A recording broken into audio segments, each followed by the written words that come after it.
यानी बिहार में 3 गुना अधिक मोटरसाइकिल की खरीदारी हुई है। यानी नई बाइक भी आ गई और हजारों रुपये भी बच गए। मैं आपसे पूछता हूं साथियों, कीमत कम होने से, जरा मुझे जवाब देना पड़ेगा, माताओं बहनों को भी देना पड़ेगा, युवाओं को जरा जोर से देना पड़ेगा। आप मुझे बताइए, कीमत कम होने से आप खुश है कि नहीं है? खुश है कि नहीं है? आपके गांव वाले खुश है कि नहीं है? शहर वाले खुश है कि नहीं है? बिहार वाले खुश है कि नहीं है? देश भर के लोग खुश है कि नहीं है? लेकिन साथियों, जंगल राज में ये काम संभव ही नहीं था। जंगल राज में तो गाड़ियों की दुकानें, गाड़ियों के शोरूम भी बंद हो गए थे। और ये बंद इसलिए हुए, इसलिए नहीं कि बिक्री नहीं, संभावना नहीं थी, लेकिन ये इसलिए बंद हो गए क्योंकि आरजेडी के नेता अपने टोलियां लेकर के अपने साथियों को लेकर के शोरूम लूटवा लेते थे, गाड़ियां लूट जाते थे। अरे किसी ने नई गाड़ी खरीदी हो तो उसके पीछे आरजेडी के गुंडे लग जाते थे। बताइए, ऐसे जंगल राज में क्या कोई अपनी पूंजी लगाता, कोई अपना शोरूम बनाता, कोई अपनी दुकान लगाता क्या? कोई नहीं लगाता। आरजेडी कांग्रेस के ऐसे ही कुकर्मों ने लाखों नौजवानों को बेरोजगार कर दिया, पलायन करने के लिए मजबूर कर दिया। साथियों, जंगल राज के दिनों को याद करते हैं तो अंदाजा लगता है कि हालात कितने खतरनाक थे। यहां आप मुजफ्फरपुर के लोग आरजेडी सरकार में हुए गोलू अपहरण कांड कभी नहीं भूल सकते। जो 20-25 साल की उम्र तक के लोग हैं ना, उनको शायद एक गोलू अपहरण कांड का पता नहीं होगा। जो पुराने लोग हैं, जरा उनको बताना क्या हुआ था। इसी शहर में साल 2001 में स्कूल जाते हुए एक छोटे से बच्चों को, एक बालक को अपराधियों ने दिन दहाड़े किडनैप कर लिया था और बदले में ढेर सारे रुपये मांगे थे। और जब रुपये नहीं दे पाए तो इन आरजेडी के चट्टे बट्टों ने उस गोलू को,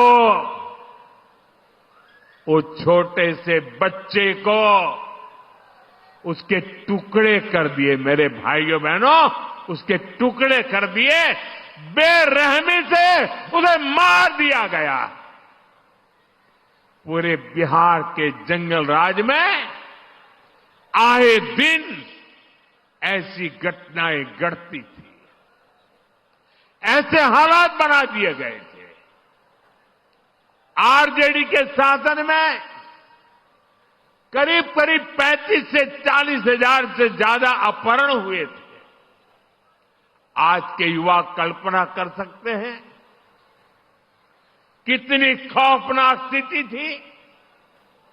साथियों, रोते बिलखते मां बाप से आरजेडी को न कोई तब फर्क पड़ता था और ना ही आज उन्हें आपके सुख दुख से कोई लेना देना है। आपकी किसी चिंता से उनका लेना देना नहीं है। आरजेडी कांग्रेस की नीयत क्या है? तो इनके ताजा प्रचार से ही पता चलता है। आप आरजेडी कांग्रेस के खतरनाक नारे सुन रहे होंगे। इतना ही नहीं, चुनाव प्रचार में इनकी बेशर्मी देखिए, इनकी हिम्मत देखिए। चुनाव के मैदान में भी कैसे गाने बज रहे हैं।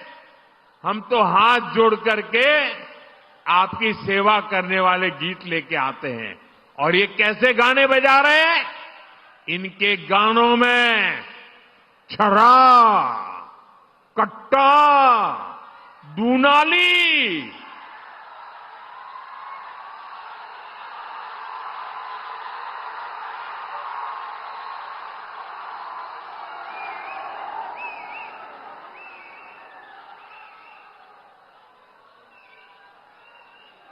मैं तो सोच नहीं सकता भाई,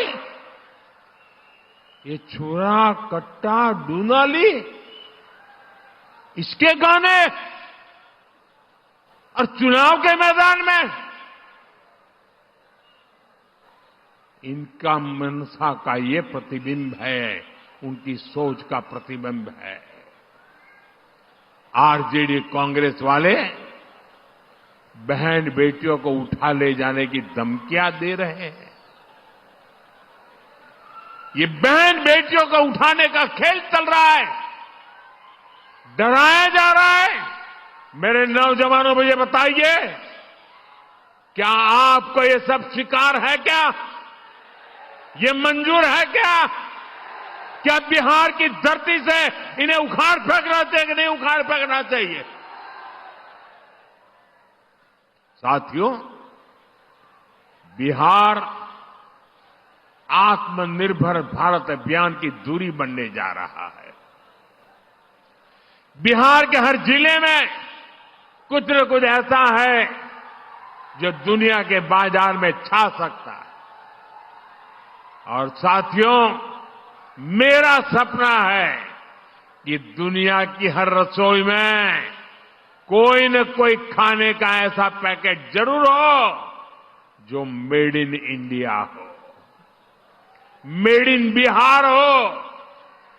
ये काम बिहार का किसान और नौजवान कर सकता है।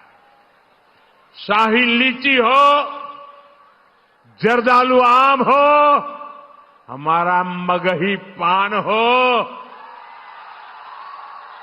मिथिला मखाना हो, ऐसे अनेक उत्पाद बिहार में पैदा होते हैं।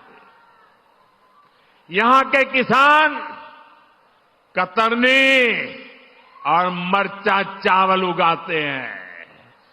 हमारी सरकार ने इन सभी को जीआई टैग दिया है, यानी दुनिया में इन उत्पादों के साथ अब बिहार का ही नाम आएगा। साथियों, एनडीए की डबल इंजन सरकार बिहार में कृषि आधारित उद्योगों पर, फूड प्रोसेसिंग पर बल दे रही है। इसके लिए भी हमारी सहकारी समितियों को मदद दी जा रही है, और हम छोटे किसानों के हितों को भी प्राथमिकता दे रहे हैं। पीएम किसान सम्मान निधि जैसी योजना इसके जीते जागते सबूत है। इस योजना के तहत सिर्फ मुजफ्फरपुर के किसानों के खाते में ही करीब 1,500 करोड़ रुपए जमा हो चुके हैं। यहां के किसानों में, मैं बिहार की और देश की बात नहीं कर रहा हूं, सिर्फ इस इलाके की बात कर रहा हूं। 1,500 करोड़ रुपया किसान के खाते में पहुंचा है। साथियों, मुजफ्फरपुर का विकास होता है तो पूरे उत्तर बिहार के लोग आगे बढ़ते हैं। आप याद करिए, जब कुशासन वालों की, जंगल राज वालों की सरकार थी, जब अस्पताल नहीं मिलते थे, बड़े बड़े डॉक्टर बिहार छोड़कर चले गए थे, और अब आज यही मुजफ्फरपुर में सैकड़ों करोड़ रुपए का कैंसर अस्पताल बना है।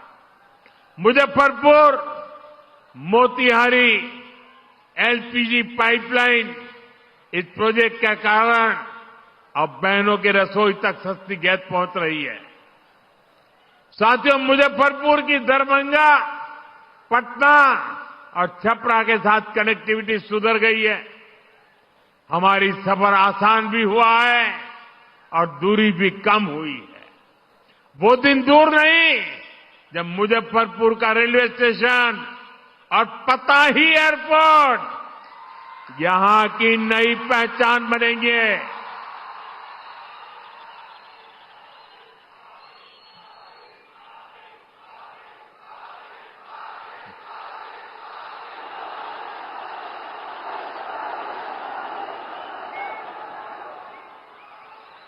साथियों, ये धरती राजेंद्र बाबू, जेबी कृपलानी, जॉर्ज फर्नांडिस और कैप्टन जयनारायण निषाद की कर्मभूमि रही है। जानकी वल्लभ शास्त्री, बाबू देवकीनंदन खत्री, राम वृक्ष बेनीपुरी और रामधारी सिंह दिनकर जी ने यहां अपने साहित्य को धार दी है। बिहार की इन महान संतानों की प्रेरणा आज एनडीए सरकार के काम में दिखती है। आपको पता ही है, एनडीए सरकार ने मुजफ्फरपुर की किसान चाची का नाम आप जानते हैं। मुजफ्फरपुर का ही नहीं, पूरे बिहार का गौरव है। किसान चाची राजकुमारी देवी जी को हमने पद्मश्री अवार्ड से सम्मानित किया। कांग्रेस आरजेडी के राज में तो सम्मान भी उन्हीं को मिलता था जो इनके दरबार में हाजिरी लगाते थे। क्या ऐसे लोग गरीबों को आगे बढ़ा सकते हैं?